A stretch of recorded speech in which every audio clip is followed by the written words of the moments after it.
Hey, this is Chaplain Estrin again with another resiliency moment.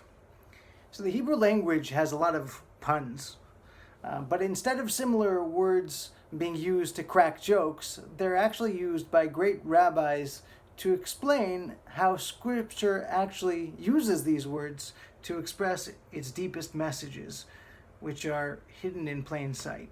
So here's an example.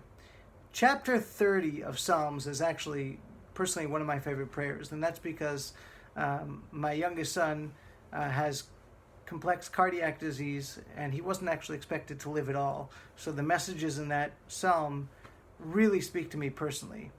But specifically, verse 2 has an incredible message.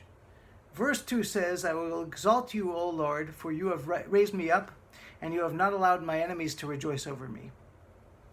The Hebrew word for raised me up is dilitani, and the root of that word is dal, which means impoverished.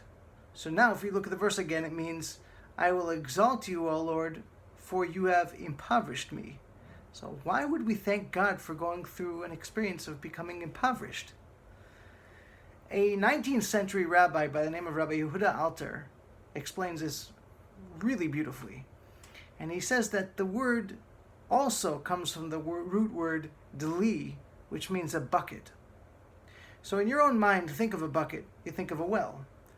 Why do you lower the bucket into the well?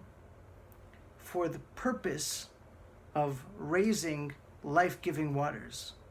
The bucket is lowered into the darkness and the unknown of the well in order to be able to pull something up that's more valuable than itself. Likewise, we thank God even for those experiences of being lowered into poverty, because they are for the purpose of lifting us higher and to be able to give us gifts that we'd otherwise never have known. So that is a message that I'd like to leave you with.